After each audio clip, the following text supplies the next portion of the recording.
नमस्कार दोस्तों। उद्धव ठाकरे और कितना गिरना चाहते हैं? वो इतना गिर चुके हैं कि अब ज़मीन के नीचे भी जगह नहीं है कि और वो कितना गिर सकते हैं।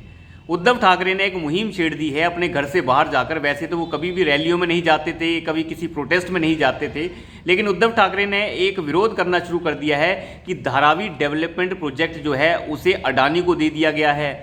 धारावी डेवलपमेंट प्रोजेक्ट के हिसाब से जो है वहाँ पर लोगों के साथ ज़्यादती हो रही है और ये सरकार जो है सारी की सारी सरकार अडानी को फ़ायदा पहुंचा रही है। इस बदतमीज़ को ये नहीं पता कि आप जिस प्रोजेक्ट को चला रहे थे उसी प्रोजेक्ट को ये सरकार भी चला रही है और अब आप कह रहे हैं कि ये सरकार जो है अडानी को फ़ायदा पहुंचा रही है। गिरने की भी कोई तय सीमा होती है, आप हर चीज़ को पार करते जा रहे हैं। मैं आपको बताऊं, देवेंद्र फडणवीस की जो पहले 5 साल की सरकार चली थी उसी समय धारावी डेवलपमेंट प्रोजेक्ट को शुरू किया गया था।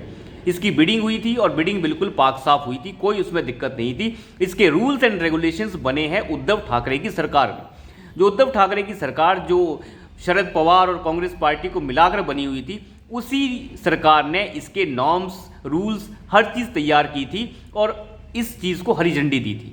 यानी प्रोजेक्ट शुरू हुआ था फडणवीस के समय पे और इस प्रोजेक्ट को आगे चलाया उद्धव ठाकरे की सरकार ने। और उद्धव ठाकरे की सरकार ने जब आगे चलाया तो अब आगे का प्रोसीजर जो है फिलहाल दोबारा से फडणवीस की सरकार देख रही है। लेकिन अब ये कह रहा है उद्धव ठाकरे कि ये गलत प्रोजेक्ट है, इसमें लोगों के साथ गलत हो रहा है, ये हो रहा है, वो हो रहा है। तो मेरे समझ के बाहर है कि जो प्रोजेक्ट आपने शुरू करवाया, ठीक है, उसके बाद रूल्स उसके ऊपर आपने बनाए, हर चीज़ की फ्रेमिंग हुई, बिडिंग हुई और अब आपको ये प्रोजेक्ट बुरा लग रहा है। तो मतलब जब आपके चलाए हुए प्रोजेक्ट को कोई दूसरा चला रहा है तो आपको पसंद नहीं आ रहा है। बात यह है कि उद्धव ठाकरे का बहुत बड़ा वोट बैंक जो है धारावी का भी है। तो उद्धव ठाकरे को डर है कि अगर धारावी के लोगों का डेवलपमेंट हो जाएगा, वो आगे बढ़ जाएंगे, वो ऊपर उठ जाएंगे, उन्हें घर मिल जाएंगे, मकान मिल जाएंगे, तो फिर वोट बैंक खत्म हो जाएगा।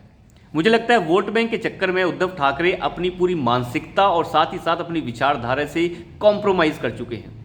उन्हें अंदाज़ा ही नहीं है कि उनकी पार्टी किस बुनियाद पे बनी हुई है और अगर वो बुनियाद हिल गई तो इस पार्टी का कोई वजूद नहीं है। शिव सैनिक जिनका काम ही शिवसेना के तौर पर एक सैनिक का है और जो हिंदुत्व के लिए खड़े होने की बात करते हैं, वो पार्टी जो है एक ऐसे लोगों की पार्टी बन गई है जिन्हें सिर्फ आजकल तुष्टीकरण दिख रहा है और वो भारतीय जनता पार्टी का विरोध कर रही है। विरोध करना कोई बुरी बात भी नहीं है, लेकिन आप विरोध किस मामले में कर रहे हैं ये बड़ा मायने रखता है।